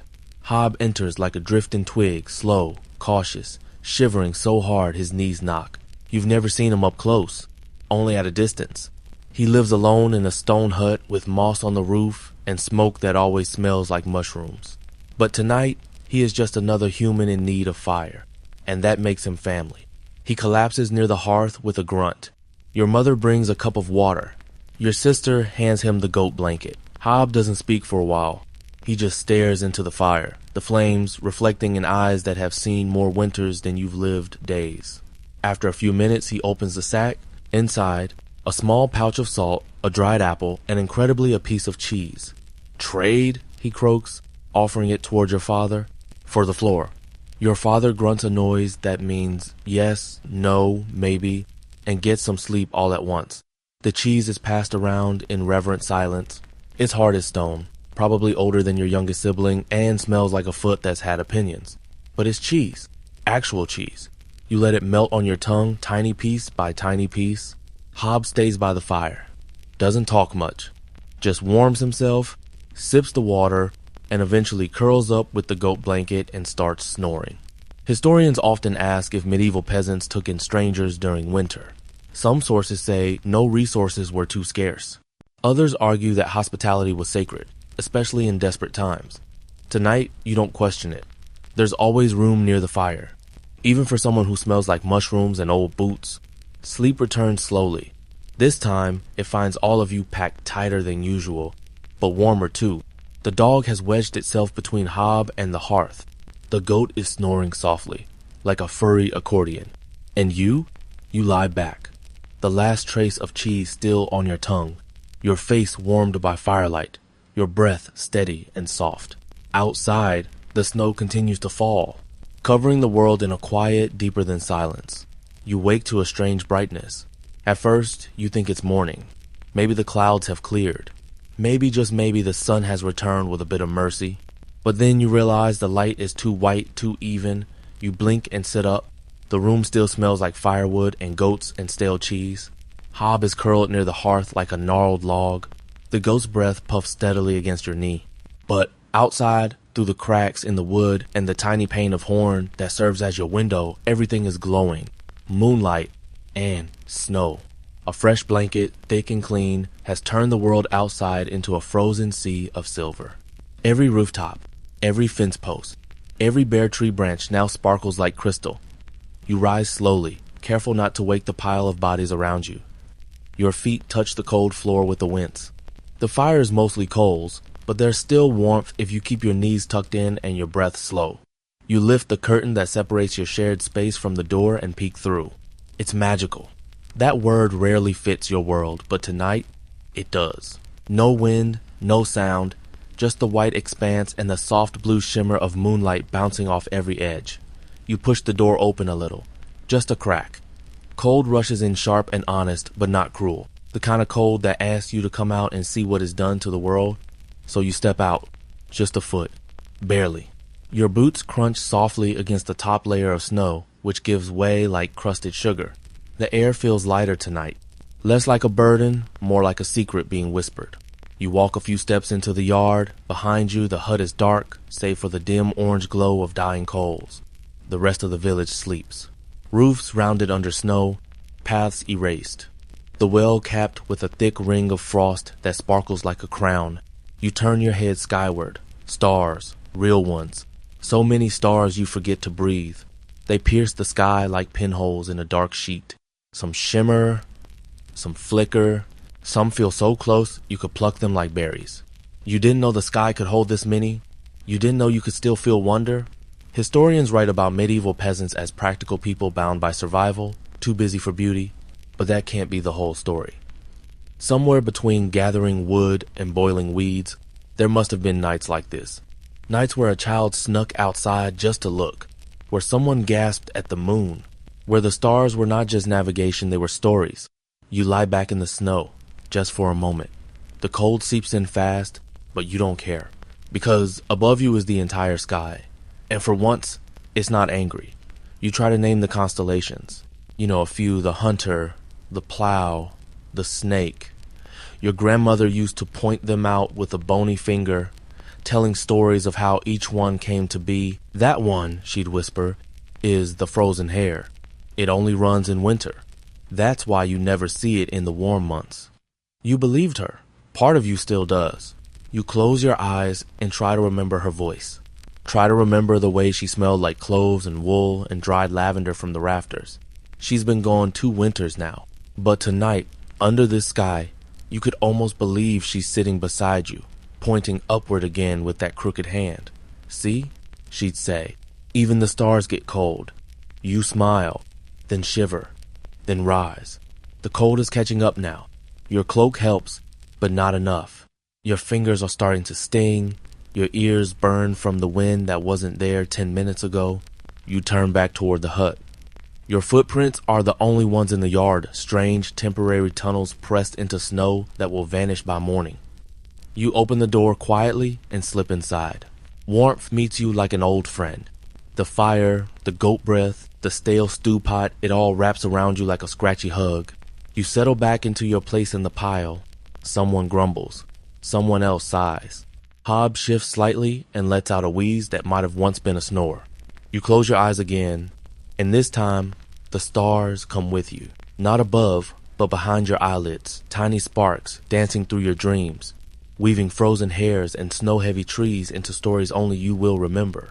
And tomorrow will be cold again, hard again. But right now, in this moment, you are a peasant child lying in a snow-lit yard, and the stars have shown themselves just for you. That is enough. The next morning, everything aches. You wake with a groan, your back locked in strange shapes from sleeping like a tangled knot of limbs and blankets. Someone's elbow is still in your ribs again, likely your brother. The goat is curled into your legs like a smug rock. You try to shift her with your foot. She doesn't budge. A soft gray light seeps into the room. Outside, the snow is thick again, thicker than yesterday. It's packed tight against the sides of the hut, like the world is trying to tuck you in for good. You hear a soft shuffling. Hob, already up, is poking at the fire with a stick, his back hunched more than ever. The coals sigh, a few sparks leaping into life. You watch in silence, letting your thoughts stall as slowly as your toes. Your mother is next to rise. She wraps herself in her thickest shawl and stirs the pot with a carved spoon, so worn you can barely call it a spoon. It's more like a flat piece of wood that's seen too much. The stew inside smells vaguely of onion and something earthy, likely dry root vegetables. Again, no one complains, because warm is warm, and food is food. And today, you have work to do. The snow may have blanketed the world in silence and beauty last night, but it also buried the path to the woods. And without that path, no firewood, no kindling, no twigs to feed the flames that keep your breath from freezing in your lungs. Your father stands near the door, lacing his boots with hands that shake from cold, not age. He gives you a glance, not quite a request, not quite an order, and you nod. You will go with him. The two of you eat quickly, wrap yourselves in every layer you can find, and step out into the still falling snow. It's not a storm, just steady, endless flakes that don't care whether you're ready or not. The snow is deeper than your knees. You wade forward, boots sinking with every step, cloak dragging behind like a frozen curtain. Your father leads the way, leaning on a long staff to help him keep balance. His pace is slow, methodical, The gait of someone who's done this every winter since before you were born. It takes nearly an hour to reach the edge of the woods. An hour of climbing, tripping, catching your breath, watching your breath freeze in front of your face like a ghost trying to escape. Your thighs ache, your arms ache, even your eyelashes ache, frosted over like spider webs spun from ice. Finally, trees. You duck beneath their low branches, shaking snow onto your shoulders as you go. Inside the forest, the wind is softer, muffled by bark and branches. The world becomes smaller here, closer. You begin to gather. Not large logs, those are too heavy now, buried too deep. You collect what you can, twigs, branches, dry bark, anything that snaps instead of bends. Your father works quietly beside you, stuffing sticks into a sack. Every so often, he glances up at the trees, scanning for signs of rot or storm damage. Occasionally, he mutters about how the best wood is always where the snow's the worst. Historians often debate how peasants manage their fuel during the harshest parts of winter. Some say they carefully ration firewood, gathering in bulk during autumn. Others believe they scavenge day by day, always on the edge of not enough. You know what's true for your family. You gather every day you can. And when you can't, you burn straw. You burn dung. You burn hope. But today the trees have given just enough. You pile your findings into the sack until it nearly bursts. Your father grunts, lifts it over his shoulder with effort, and you begin the walk back. It's harder this time. The snow has grown heavier, the path less visible, your legs drag, your hands are numb. At one point, you trip and land face first in the snow. The cold bites your cheeks so fast it steals your breath. Your father helps you up without a word, just a nod. And the walk continues. By the time you see the hut again, your breath is ragged, your limbs like lead, but the chimney is smoking. Someone has fed the fire, and that's all the encouragement you need. Inside, the warmth stings at first. Then it wraps around you, easing the ice from your bones. Your sister brings you a cloth. Your mother hands you a bowl. Hob grunts his approval from the corner. You made it. You brought back enough. For tonight, the fire will burn high, the stew will boil, the shadows will dance on the walls again, and when night falls, you will sleep, not comfortably, not softly, but surviving. And tomorrow? Tomorrow, you'll do it all again. Because that's what it means to live through a medieval winter. There's a rhythm to winter now. It's not fast, not musical, more like the tick of a leaky roof. Steady, unavoidable, not quite predictable, but familiar enough to live with. Wake, stir the fire, sip hot water, scratch at itchy wool, check on the goat, check on your toes, pray nothing important froze overnight, then work, always work. This morning, the sky is a pale, dusty gray. No new snow, for once just an endless smudge of cloud cover that sits low, heavy, like it might fall from the sky entirely if you looked at it the wrong way. You start the day by breaking the ice in the wash basin again. The top layer is nearly an inch thick. You jab at it with the back of a wooden spoon until it cracks with a sound like snapping bones. The cold bites deep, not just your skin, but your thinking. Your brain feels slower in winter, like it has to thaw before it can finish a sentence. Still, you manage. You always manage. You help your mother grind some of the remaining grains with a heavy stone. The rhythm is slow and circular, and you imagine this is how the earth spins tired, constant, making flour from dust. The result is barely enough for 2 small cakes, browned on a hot stone near the fire. There's no butter, no salt, but the smell alone makes your stomach grumble like a distant thunderstorm. You each get a half. Your piece is warm in your hands and gone in 3 bites. Then it's time for chores. Again. Today, you're helping your sister spin thread. She shows you how to hold the spindle steady, how to pull the flax gently so it doesn't tangle. It's not as easy as it looks.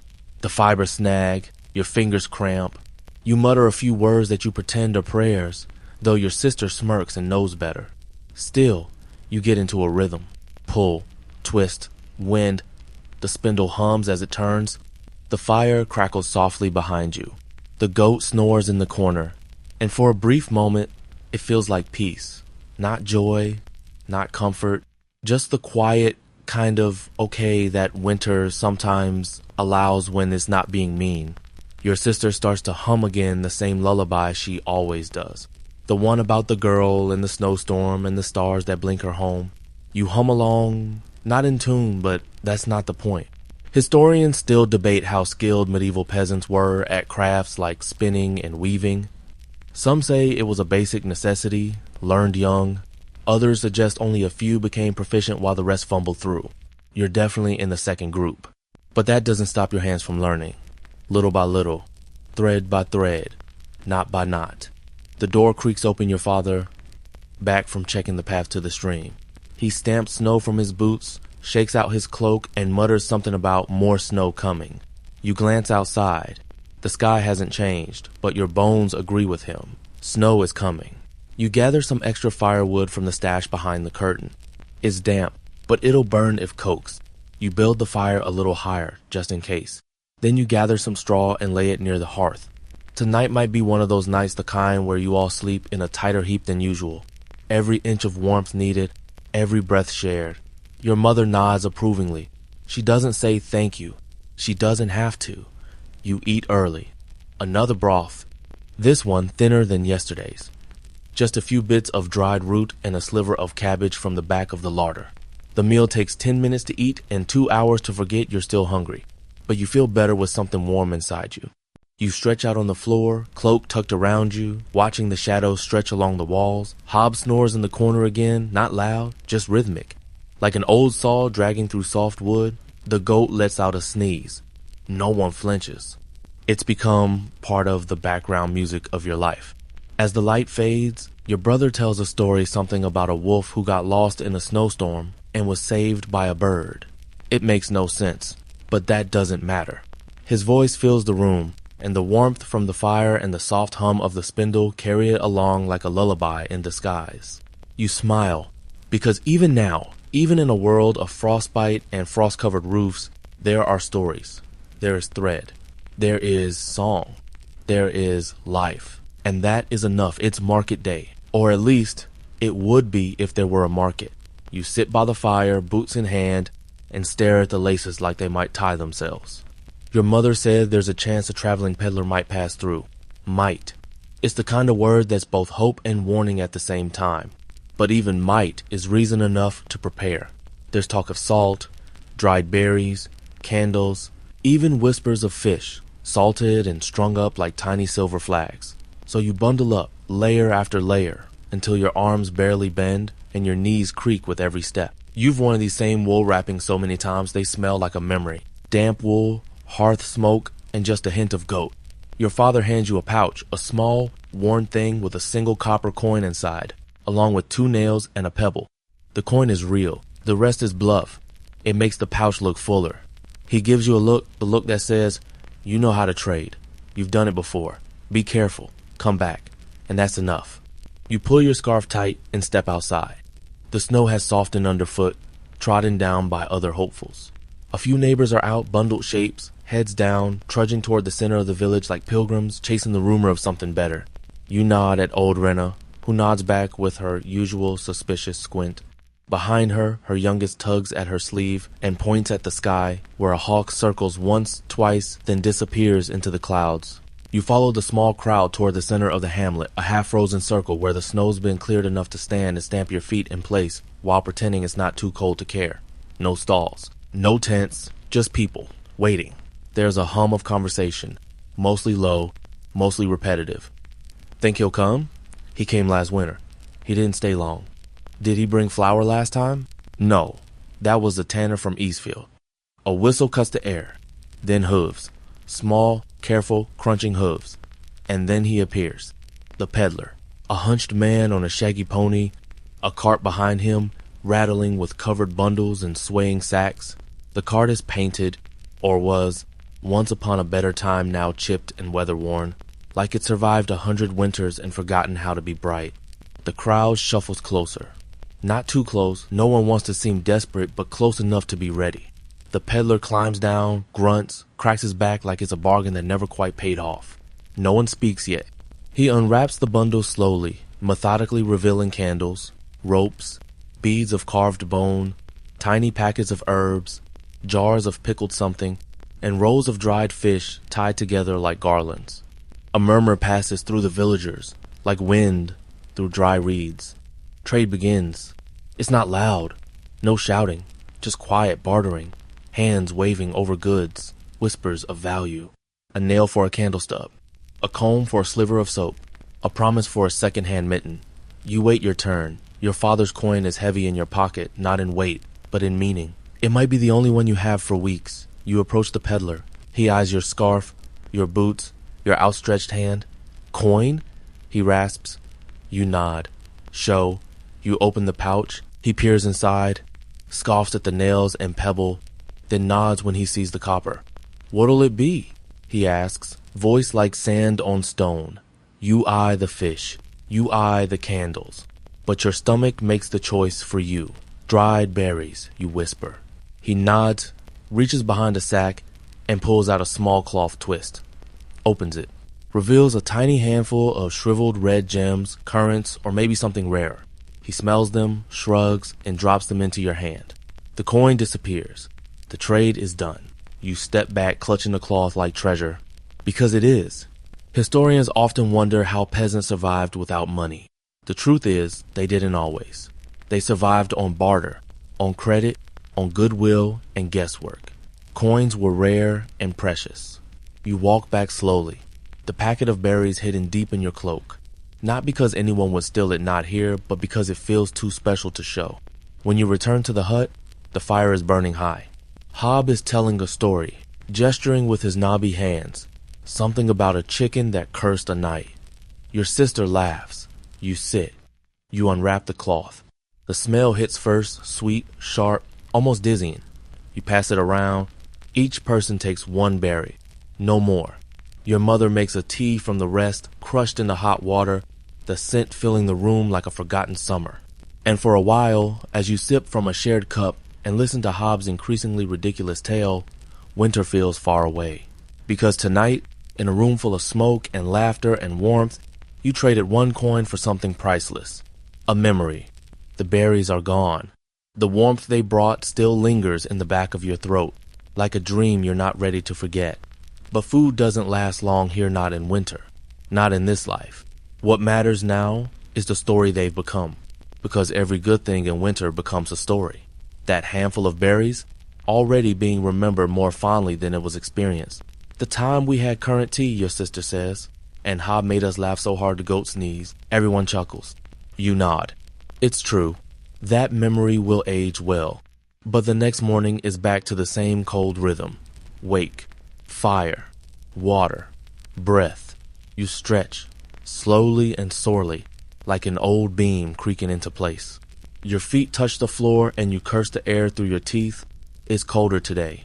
Colder than it has been in days. Even the dog stays under the blanket. The goat eyes the outside door like it's a bad idea given physical form. Your father opens it anyway. A wall of snow greets him, up to his chest. He exhales through his beard and mutters, "We'll have to tunnel." And so you dig. You and your father, both wrapped like root vegetables in layers of wool and old sackcloth, take turns carving a path from your door to the yard. The snow is soft at the top but turns crusty and hard as you go down, like layered bread left too long in the oven. The sun, what little there is, tries to peek through the clouds. It fails. Light today is pale and hollow. You keep digging.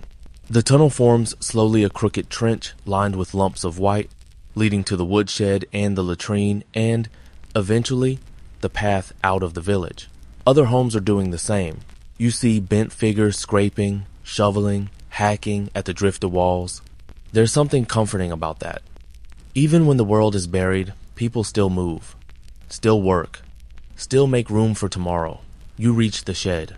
The wood inside is damp. A few dry sticks buried beneath a collapsed basket are the best you'll get. You load them into your arms and head back. By the time you reach the door again, your breath is wheezing and your fingers are numb. You stagger inside and drop the wood beside the fire like a soldier returning from war. Your mother hands you a cup.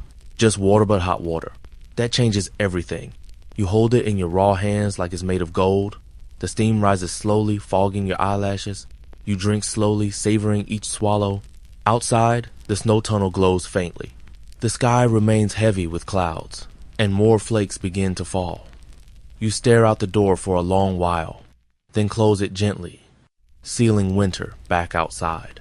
Later that day, your father starts patching the roof again. There's always something to repair thatch that's shifted, gaps that weren't there yesterday. He mutters as he works, balanced awkwardly on the wooden beams above, his shadow dancing against the ceiling. You fetch him straw and rope, handing it up carefully, feeling the house sway slightly under each movement. Inside, Hob naps in his corner, the dog sprawled over his feet like a lazy fire guard. Your sister hums again, always humming, her voice rising and falling like a lullaby only she remembers. Your mother boils what's left of the root vegetables. No salt, no spice, just heat. Still, it smells like life. You sit by the hearth and pull out the spindle again. You're getting better. The fibers pull more smoothly now. The thread doesn't snap every 5 seconds. You feel the rhythm in your fingers, in your breath. Pull, twist, wind, pull, twist, wind. It's slow, but it's progress. Historians sometimes argue whether medieval peasants had hope. Some say they were too worn by survival to dream of better. Others say they were deeply rooted in cycle-soft season, of soil, of faith that carried them through. You think both are true. You're not happy, but you are alive. And in winter, that's a kind of miracle. The snow falls harder by dusk, a white curtain between now and everything else. You eat early again, always early in winter, as though darkness chases your spoon. The fire is full. The hut is warm. You lie back, wrapped in a shared blanket, the goat curled up near your legs. And as sleep creeps in, you realize something. The storm outside can howl all at once. You've carved out a space inside it. You've made room for light. You dream of green things. Not gold or crowns or banquets, just green. A soft hill, a patch of grass, the smell of dirt that isn't frozen, a breeze warm enough to make the trees sigh. You lie on your back in that dream, the sky above you full of clouds that drift like sheep. You don't move. You don't need to. The sun is enough. Then a cold draft brushes your cheek and the hill fades. You wake to darkness and silence. Not the good kind, not the sleepy hush of deep night, but a stillness that makes your skin tighten. Even the fire is quiet. No popping, no crackling, just embers barely red, barely breathing. The hearth is low, too low. You sit up. Around you, your family sleeps, cloaked in each other's heat. Hob mumbles in his sleep. The goat snorts. But the air is wrong, colder than usual, sharper. You shuffle over to the hearth, poke at the coals. They're stubborn, almost dead. You feed them a bit of straw. Wait. Nothing. You blow gently. A faint glow. You blow again. Harder. This time, the embers flicker, pulse, and catch the straw. A tongue of flame curls upward like it's shy. You reach for the kindling. There's barely enough. But you feed the fire piece by piece, nursing it like a sick child. Soon, it responds a weak flame, but a flame nonetheless. You sit back on your heels and exhale.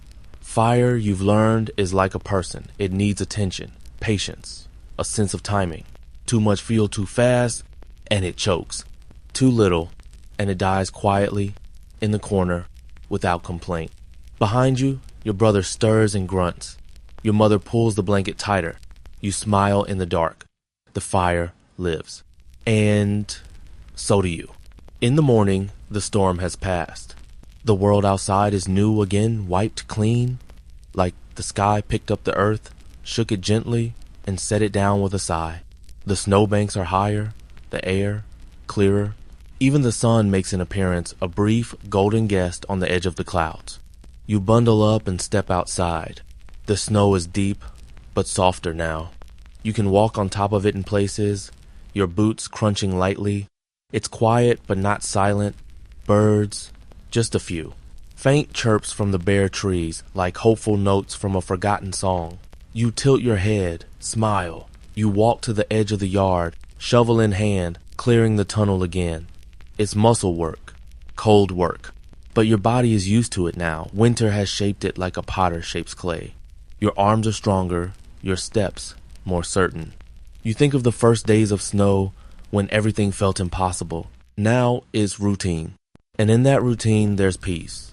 You pause by the woodshed, lean against the doorframe, and watch the sky. Clouds drift slowly, like wool being teased into thread. The sun brushes against the edge of the hill and lights the snow in shades of honey and fire. It's still cold. Always cold. But less cruel today. You go back inside, cheeks tingling. Your sister is already at the spindle, humming. Your father patches his boots by candlelight. Your mother dices what's left of the turnips, the last of the good ones. There's movement in the room, chores, tasks, warmth. Hob rises with a grunt and mutters about good walking weather. He wraps himself in his heavy cloak, takes his stick, and gives a nod. It's not goodbye. Just a pause in the story. He'll be back. Or he won't.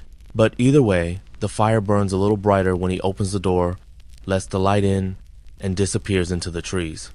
You eat lunch early. It's not a feast, just warm broth and half a cake of barley. But you laugh more today. The cold isn't gone, but it's less sharp, less loud, like it's tired of fighting. Historians often try to guess how peasants coped with the monotony of winter. Did they despair? Did they go numb? Did they even notice the days? You think the answer is simpler. They adapted. Not by ignoring the cold, but by learning its rhythm, by making a home inside the storm, and by holding tight to the small things. A good fire, a stronger stitch, a song half remembered, a dream of green. You wrap yourself in your cloak, press your back against the wall, and close your eyes. The snow outside is still thick. The sky is still gray. But your hands are warm, your belly full, your heart calm. And for now, for this moment, winter does not win. There's something different about today. You can't explain it. Nothing specific has changed. The snow is still thick, the wind still bites, and the goat is still rude. But something about the air, the light, the hush of the trees beyond the house, it feels like winter has shifted, not ended, just softened. Your mother notices it too. She doesn't say it aloud. She rarely names the weather like that, but you see it in the way she moves. Slower, yes, but not with exhaustion, with intention, as if she's allowing herself, for the first time in weeks, to believe that spring might exist again. You help her sweep the floor, not because it needs sweeping, let's be honest. The dirt's frozen in place, but because it feels good to clear something, to make order, to remind yourself that this is your space, your home. Your father is sharpening tools near the fire, not for today, not even for tomorrow, but for later, for planting, for thaw. He hasn't done that since before the snows came. You don't ask him about it. You just smile. The goat has started shedding. Only slightly tufts of fur left on the straw in the corner, but it's a sign. She knows before any of you. Animals always do. You grab a scrap of linen and start patching one of your old tunics. It's the one with the ripped elbow and the uneven hem your favorite. You've worn it in every season, through every kind of mud. And though it barely fits anymore, you still want to keep it. Because it's yours. As you sew, your sister tells you a story. Something new, or maybe just something you've forgotten. A tale of a girl who survived an endless winter by talking to the moon. You like it.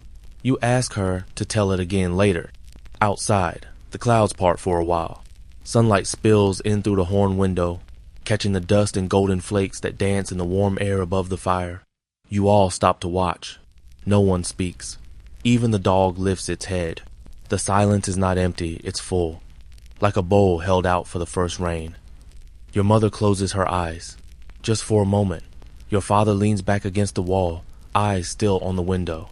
You feel something move in your chest. Not hunger, not fear, something lighter, something that rises. Hope. Historians still argue about whether medieval peasants celebrated the end of winter. Some say there were rituals, bonfires, feasts, songs. Others say it passed without mention, just another day in the grind of survival. But you think there had to be a moment like this, a shared glance, a longer breath, a fire lit for warmth and not desperation. By evening, the clouds return. The sky closes up like a heavy curtain, but you don't mind, because now you remember the light. Dinner is simple, just broth again, flavored with the last bit of wild onion you found behind the shed. You eat slowly, carefully, savoring the heat more than the taste. Afterward, your mother hums as she mends a sock. Your father carves a new handle for the axe. Your sister spins. You just sit, eyes half closed, fire warming your feet, the hum of life swirling around you. This winter didn't break you. It bent you, stretched you, humbled you, but it never broke you. You sleep soundly that night, For the first time in weeks, there's no dream of green. Just a soft nothingness, like being wrapped in a thick blanket made of sky. You wake with the sun, and this time you're not cold. Not really, just ready. And now, dear listener, you rest. You've made it through the frost and the firelight, through cold mornings and long, silent nights, through the weight of snow and the warmth of stories shared by the hearth. Let your breath slow. Let your hands go still. The world outside may still be wrapped in winter's hush, but inside here, everything is quiet, safe. You can still hear the soft pop of a log settling in the fire. You can still feel the wool of your cloak pulled up to your chin. The straw beneath you rustles faintly as you shift, just enough to get comfortable. There's a blanket on your chest. There's a dog at your feet, a goat in the corner mumbling in her sleep. The wind taps against the shutter like a lullaby, without a melody, just rhythm, just breath. Tomorrow will come, as it always does. The snow will melt. The buds will rise. The soil will soften under your boots, and the world will begin again. But not now. Now is for quiet. Now is for closing your eyes and floating gently through dreams of hearth fires, of laughter, of currents and candlelight, of old stories whispered beneath quilts patched with memory. You're not alone in the dark. You never were. The cold tried, but it did not win. You made it. You endured. And now, wrapped in all that courage, all that stillness, all that warmth, you sleep.